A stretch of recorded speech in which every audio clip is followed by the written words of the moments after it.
questions I get have to do with how I fish heavy cover in the river from my kayak.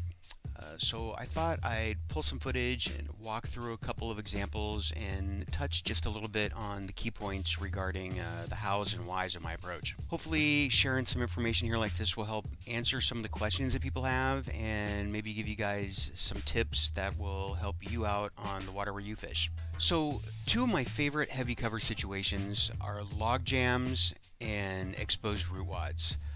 Not only because they offer great fishing potential, which they do, but also because they're just fun to fish. I think it's exciting to hook up with a fish in these types of situations. So my overall approach to both is really pretty similar, but there are some significant differences, so I'm going to walk through each one separately. So here's your typical laydown here. The root wad is facing upstream. This one's in shallower water than I would normally fish, but I thought for the purpose of the diagram, using one that you could see the whole tree might be sort of beneficial. Generally speaking, I'm looking for a root wad that's partially exposed while the rest of the tree is submerged. The key feature is really the scour hole, but ideally the tree is going to sit on a ledge near the channel. Being near the channel means that it's going to get hit with stronger part of the current when the river's up, and that's going to help scour out the hole underneath it.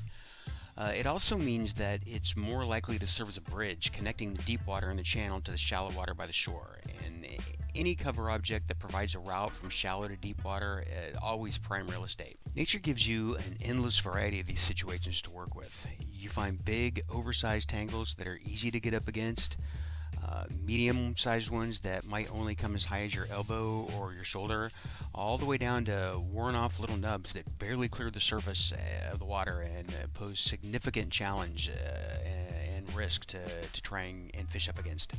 Okay, so what's my game plan, right? Well, nothing really earth-shattering here. I'm going to start off, I'm going to target a position out in front of the cover. I'm going to move to a position right down in the scour hole, and then I'm going to target a key point on the back side, and that's really it. And then how do we do it? So getting started really is pretty straightforward. You position yourself someplace where you can make a cast out and get right in front of the target. Here in this example, I'm staked up against the shore and cast out about 15 feet in front of it. Now the reason I always start with the bait out in front of the cover is really just to try and draw a fish that's in there up out of it to come get the bait. That's good for a couple of reasons. First off, they're out of the cover. So if you do get bit and you have to try and land the fish, then they're out in front of the snag, which is going to up the odds that you're going to land it. The other thing is that when a fish comes out from the cover to take the bait, is much more likely to turn, and if you're using circle hooks, that means more straightforward hookup. After I've had the bait sitting out in front of the target for a few minutes, then I'll move it and position it back in the scour hole itself. So ideally, I want to walk it back there, lift it up and let the current pull it back. Not always possible. Here, for example, where I was positioned at the bank, I was sort of on the slack side of the current, and it just wasn't possible to lift it and walk it back into the current. So what I actually had to do was reel in and then cast out onto the strong side of the current and walk it back in from that side. The key point here really is that just whenever possible, I like to reposition my bait without reeling in and casting back out. Using the current to fine-tune your position will give you a better picture of what's going on under the water. You'll lose more rigs, but you'll also find some hidden sweet spots. Once I have my bait repositioned so that it's at the front edge of the scour hole, I'll let it soak there for a few more minutes.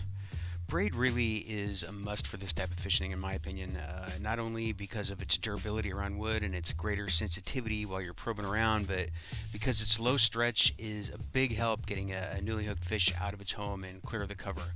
These battles are often won or lost by a matter of inches. Now, one of the things I do, and this is pretty high tech, I know, I carry an egg timer with me. Right, so this whole process I make sure I devote less than 10 minutes to, on average probably about 8 minutes, and then once that point is over, then I reel everything in and I make a move to reposition my kayak right up against the root wad. The finer points about how I get into and hold position there are going to be the topic of my next installment. So be sure to subscribe so you can follow along with the updates here, and please post up any questions or comments you have, and I'll try and make sure that I address them by the end of the series, which I'm estimating is going to be 4, maybe 5 parts. So until next time, thanks for watching.